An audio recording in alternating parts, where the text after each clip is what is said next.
We're continuing on Mesechet Avodah Zarah, and we are on the Mishnah on Daf Nun Gimel Amud Bet.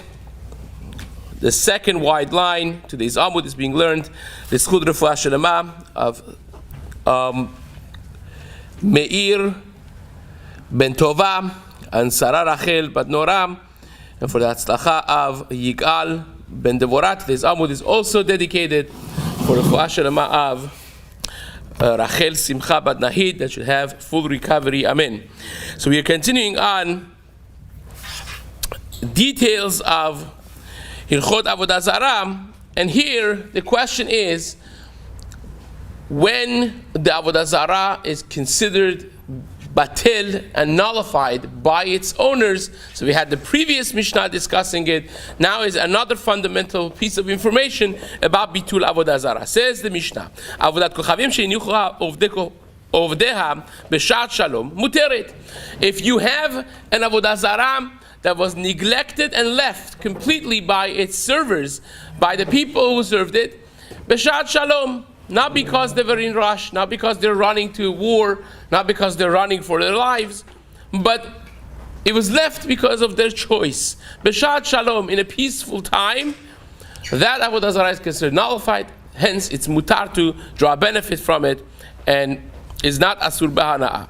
B'shat milchama, asura. If it was left b'shat milchama, that is considered asur, because the fact that the Avodah Zarah left it, it's not an indication that they were mebazeh, they had no kavod for it. It's not an indication of any disrespect. They had to leave, they were in rush, and they were panicked. It means nothing. They may wanted to go back to it, and so on, and therefore it's asur. Bimusaot shel melachim, hare elu mutarot, mipnei shema b'dimotan, b'sha'at sha'melachim ovrim. Bimusaot shel melachim are platforms of stone made to stand on top of them, a statue of Avodah Zarah, on the pathways that the kings would travel through. And only when the travel of the king would happen, when the king was going from one city to another, and everyone would know, and they would pave the ways, and they would properly respect the king, one of the things that they would do is, and they would bring statues of Avodah Zarah and stand them on this bimosaot, on these platforms of stone, of flat stone, to be able to stand an Avodah Zarah in a stable way. And the Mishnah seems to say, because they only stand an Avodah Zarah on it when the king passes, therefore it's mutar. The Gemara is going to ask us, so what? The whole purpose that you built this is to put Avodah Zarah on it, and you do put Avodah Zarah on it, not once a year, twice a year, whatever it is, but it should be asur, because it is made for Avodah Zarah. The Mishnah seems to say, because it is for melachim only, when they pass through this road, it is mutar.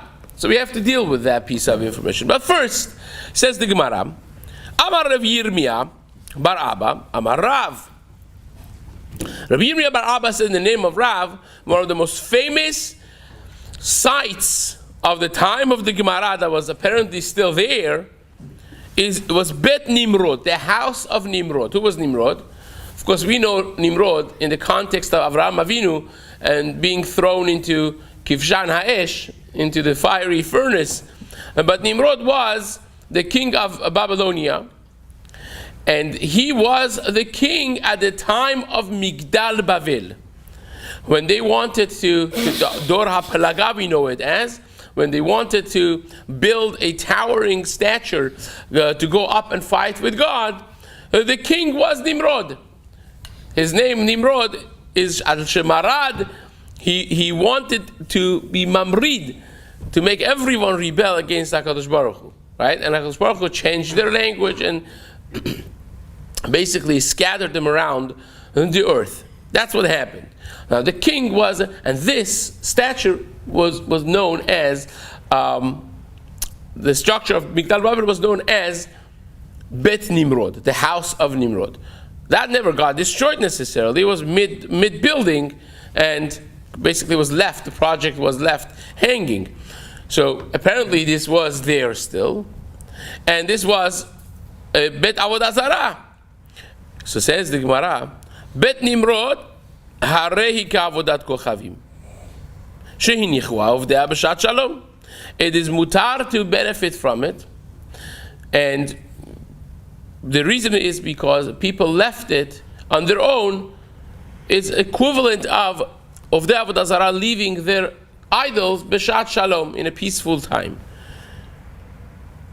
The Gemara says, Afal gav, even though that logically speaking, when HaKadosh Baruch Hu scattered these people around the globe, it's like Shad Milchama, because they got into fights with each other. It was a pandemonium. It was chaos. It was not a proper time. That's why they stopped the project. It was Keshat Milchama. It was like a wartime. But nevertheless, says the Gemara, Ibaya lemehtar hadur. Nothing happened. Afterwards, they could have come back to it. The people of Babylonia at least could have come back to it, the ones who were not scattered around. But nobody came back to it. It kind of like was left mid-air, the project, and nobody wanted to complete it, nobody wanted to respect it, they just left it. And therefore, because of that, afterwards, it became mutar. In other words, in the time the HaKadosh Baruch Hu scattered them, still was asur, because that was Shad Milchama. But then after everything, the dust settled, and nobody came back to that project, nobody respected that binyan, that was the time that it became mutar b'hana'ah, because that was considered deliberately leaving the project and turning your backs to that Avodah Zarah, and that, therefore it's mutar. Says the Gemara, they could have gone back if they wanted to, from the fact that they didn't. Batuli batla. That is an indication that they were mebatel Avodah Zarah and did not want to go back to it. So we mentioned that these platforms of stone that were made to stand up statues of Avodah Zarah for the king on his path from city to city are mutar. So says the Gemara, the obvious question we asked, just because it's a temporary stand for the statues of Avodah Zarah, the fact that's temporary makes it mutar. Still is a platform for Avodah Zarah. And we mentioned before in the Gemara that that's asur. So Amar Rabba Bar Bar Chana, Amar Rabbi Yochanan. Rabbi Yochanan said, Hachikamar. This is what the Gemara means to say. Miperesh ma'amidin otan b'sha'a she'amelachim ovrim. They put these platforms and they put statues on them when the king is traveling. Instead of what was meant to be, that the king is going to choose this pathway and go and kiss the Avodah Zarah and bow to it and serve it, what the king did was completely rejected this Avodah Zarah. I said, today, this month, this year, I'm not in the mood for this Avodah Zarah. He chose a completely different path to avoid the Avodah Zarah, which is hence a rejection of the Avodah Zarah. And because the Kumarim, the priests of the Avodah Zarah, only made this platform for that Avodah Zarah, for the sorech of the king, for the need of the king's travel, when they see that the king rejected it, they also reject it, and hence it becomes completely rejected by its builders, by its owners, and nobody cares about it, and hence is mutar. That's what it is talking. If it would be a platform, a structure made for standing Avodah Zarah on it, and the king would actually go and serve the Avodah Zarah, then the structure would also become asur as a platform for Avodah Zarah. But here we're talking about the case that the king actually rejected it. So we had these types of things that, this road was prepared for the king in 2023, 24, 25. They made it, and the king rejected it. Like, when Lavdil, when they have Olympics in a certain country, they make all the things in over here. All the things that you have by LAX was made in a certain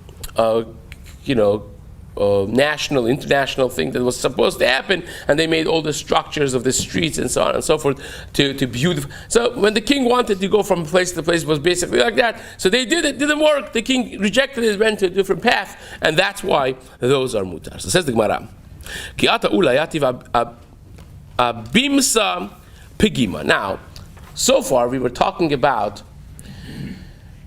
platforms of Avodah Zarah only for the king, which is temporary. Now the Gemara is going to talk about platforms of Avodah Zarah that was not temporary.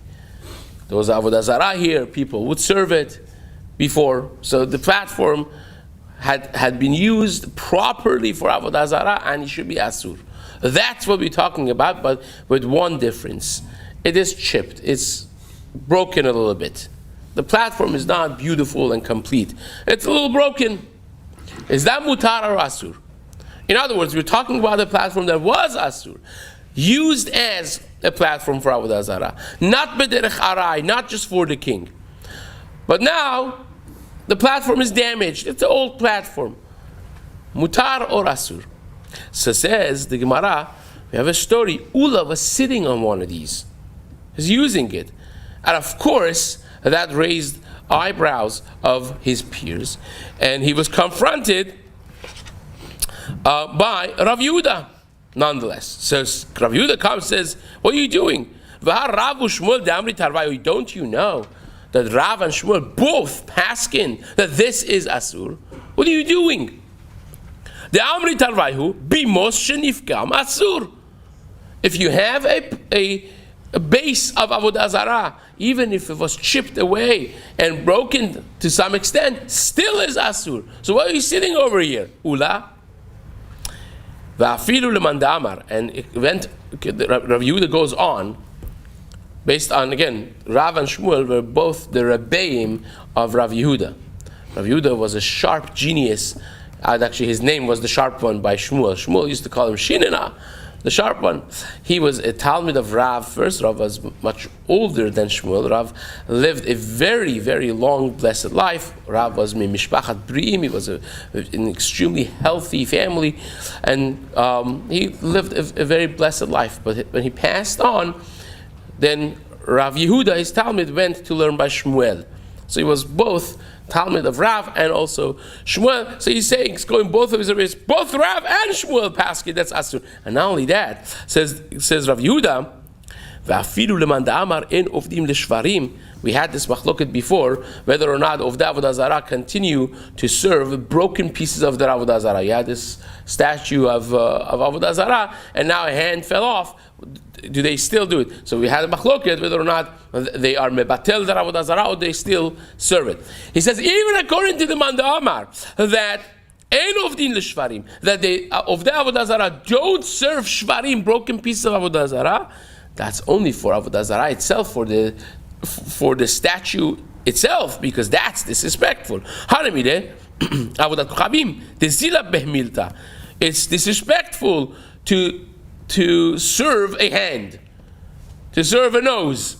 It's not mekavodik. It's not something respectful. Aval hai lo ichpad, but this nobody cares. No one is going to nullify this just because it was chipped, because nobody cares about the fact that it's chipped. It's not like you had in a statue and now it doesn't have a leg, it doesn't have a half a body. It's a base. It's a platform. Nobody cares if the corner of it is broken a little bit. And therefore, even according to those who hold if the Avodah Zarah itself chips and breaks, your mebatel and is no longer considered Avodah Zarah, over here there would be more machmir. That's what Rav Yehuda said in name of Rav and Shmuel. So says the Gemara, Ula was not just sitting there oblivious. He knew that this is the Avodah Zarah, and he held its mutar. It's a real machloket. And he turns back to Rav Yehuda and says, well, you think I don't know what Rav and Shmuel said. It's you that you don't know what Rabbi Yochanan and Rish Lakish said. Right? Because again, Ula was in Eretz Yisrael. He learned by Chachmei Eretz Yisrael, Rabbi Yochanan and Rish Lakish.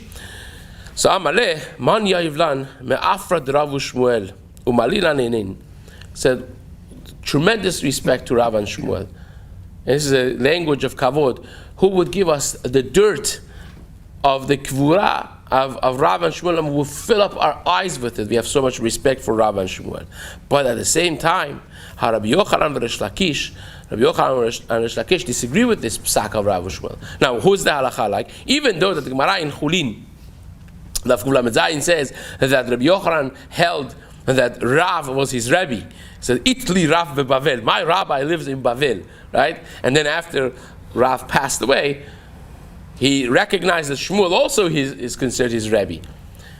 But nevertheless, even Rav and Shmuel both against Rabbi Yochanan alone, halacha is like Rabbi Yochanan. So says, Ula says, all due respect. And you see why the all due respect, because he's a Talmud of Rabbi Yochanan. Rabbi Yochanan had utmost respect for Rav and Shmuel. So he says, but at the end of the day, Rabbi Yochanan and Rish Lakish, they both paskin exactly the opposite.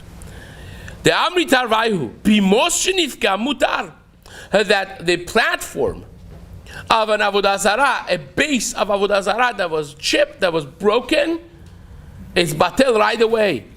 And not only that, but it is worse than the Avodah Zarah itself. You say it's better than Avodah Zarah itself. And therefore, even according to the Mandamar, that the Avodah Zarah upon breaking becomes nullified, the base doesn't. I say exactly the opposite. That even according to the Mandamar, according to the Shita that holds, that Goyim serve the Avodah Zarah even after it's broken. They take the hand and they still serve it. They take the leg and they still serve it.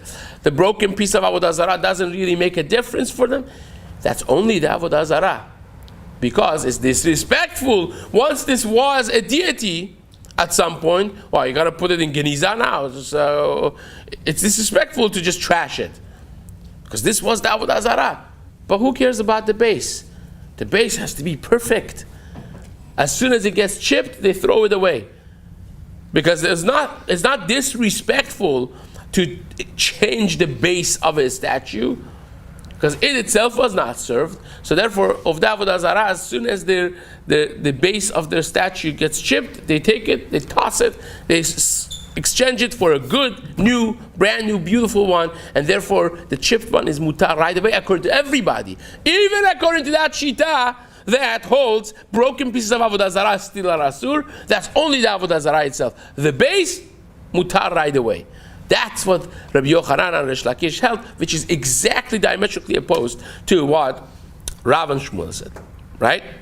So I'll read it inside.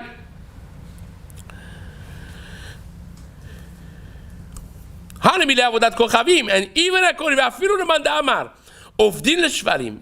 to the Shita that Goyim still serve the broken pieces of their Avodah Zarah, that's only for Avodah Zarah itself.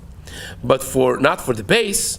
The kevan the pal chazila b'milta lebatula, because you serve the Avodah Zarah, the statue is now disrespectful to just toss it away, because this was a god, this was a deity. Aval hani, but the base, the platform, shakli lahayu mighty be mosacharina. They take it, they toss it away, and they take another new, beautiful one that's not broken. Now the Gemara says we have this machloket Rav Shmuel on one hand, Rabbi Yochanan Rish Lakish on the other hand. Who's the halacha like? Says the Gemara, I have a support for Rabbi Yochanan Rish Lakish. Tanya, kevatet Rabbi Yochanan Rish Lakish. There's a brighter that supports that shita. Bimos shenifkam mutar, mizbeach shenifkam asur. A bimos, a base of Avodah Zarah that was broken, it was chipped, it was damaged and blemished, is mutar right away. But the mizbeach of Avodah Zarah, which also is a platform of stone, that if it was damaged, still is asur. So Gemara says, at sheinates rubo, until the majority of it is dismantled, then it becomes mutar. If the majority is not dismantled yet, still asur. Gemara says, wait a second, what's the difference between bimos and mizbeach? Both of them are structures of stone. How do I know which one is which? So I have this structure of stone clearly for Avodah Zarah, and it's chipped on the corner. How do I know if this is bimos and it's mutar, or is it mizbeach and it's asur? Says the Gemara, very simple, very simple. The difference is, Amar Rabbi Yaakov Baridi, Amar Rabbi Yochanan, bimos even achat, mizbeach avarim harbe. Bimos was one solid piece of stone, right? And like we had by matzeva, right? It's like a matzeva, one solid piece of stone. But mizbeach is avanim harbe. It's structure of stones that are cemented together or put on top of each other, and therefore you know that if a corner of it has been destroyed, still the rest of it will stay asur until the majority of it is gone. Now says the Gemara on top of Nundal Amud Aleph, Amar Chizkiah, Ma'ikra. How do we know, says Chizkiah, this difference that the mizbeach is considered something that's made from avanim harbe, a lot of stones, and it does not become mutar until the majority of it is dismantled? How do we know that? It's a pasuk. The pasuk says in Yeshaya Navi, Perek Chav Zayin, Besumo kol avne mizbeach keavne gir menupatzot lo yakumu asherim v'chamanim. It's talking about a rectification of the avirot of Klal Yisrael by destroying the mizbeach of the Avodah Zarah that they had. So it says, when you put all of the stones of this mizbeach, ke'avnei gir, you smash them and you scatter them around, ke'avnei gir, menupasot, that they're smashed and dismantled, then lo yakumu asherim, then no longer will be used for asherim v'chamanim, and that's when it's mutar.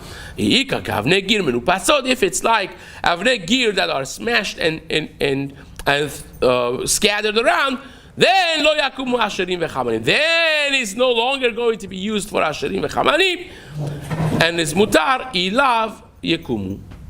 But if not, then still people are going to go back to it, repair it, whatever it is, and use it, and therefore it does not lose the halakhic status of Avodah Zarah, of Mizbeach, of Avodah Zarah, and still would become asur, still stay asur.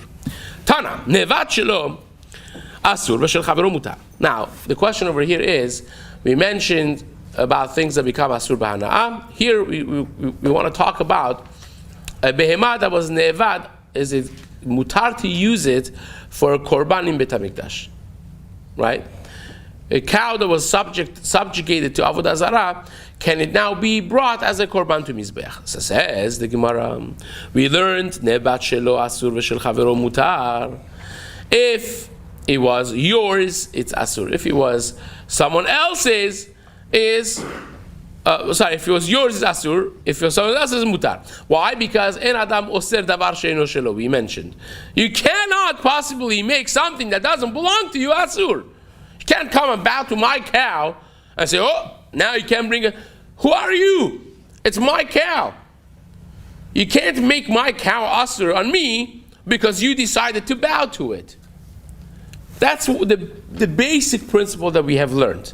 Now we're going to change that slightly in the course of the next Amud, but for now, says the Gemara, or mini. This is the given piece of information that we've been working with, but now we have a big problem because there's a contradicting Braita. Says the Gemara, Ezu nevad. What is considered a halachic animal that has been served as an Avodah Zarah? Kol she'ovdim oto ben b'shogeg, ben b'mezid, ben b'ones, ben b'rason. Any animal that has been served and it doesn't make a difference what the circumstances were.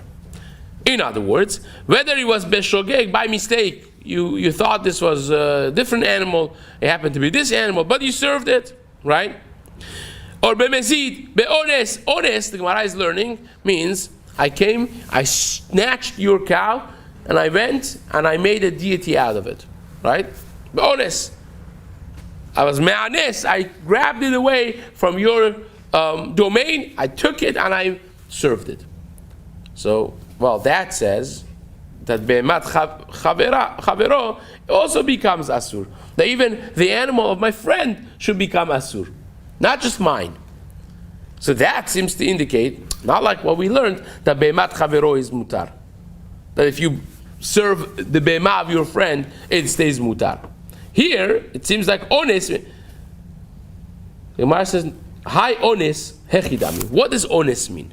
Lav kigon de anas be'emat chavero v'shtachavala. Isn't he talking about the case that you snatched away the behemah of your friend and you bowed to it? And then the Braita is saying that it still becomes asur? Amar Rabbi Bar Chama, no. Rabbi Bar Chama says, no, of course not. That's not the case. Ones means I put a gun to your head and I say, you either serve this beautiful, amazing, fantastic cow that you have, or I will kill you. So I'm forcing you to bow to your own animal. And that's what it means, but honest. That means you didn't opt for doing it because you love to do Avodah Zarah. You did it because you were under duress. You were forced on gunpoint to bow to your own behemah. Because if I force you to bow to Shimon's animal, the Shimon's animal does not become asur because it's not yours. It's not mine. I can't make it asur. You can't make it asur. It's Shimon's. But if I force you to bow to your own animal, then that's be'emat atzmo be'ones. You didn't willingly do it. You did it unwillingly, but still is asur. Martha, seriously? Unwillingly is asur? Kegon she'ansu ovdei kochavim v'ishtachava lebehemto. Dideh. Matkifla. Rab Zera. Ones rachmana patre. Martha says, wait a second. We have a general rule that whenever you're anus rachmana patre, when you are under duress, when you are on gunpoint, what you do, Hashem does not really take it seriously in consideration. So how in the world does that principle go together with this, that if on gunpoint you bow to your animal, now it's asur to be brought to Beit HaMikdash as a korban because of Avodah Zarah is something that Bezat Hashem we will continue in the next year. Chazak Baruch.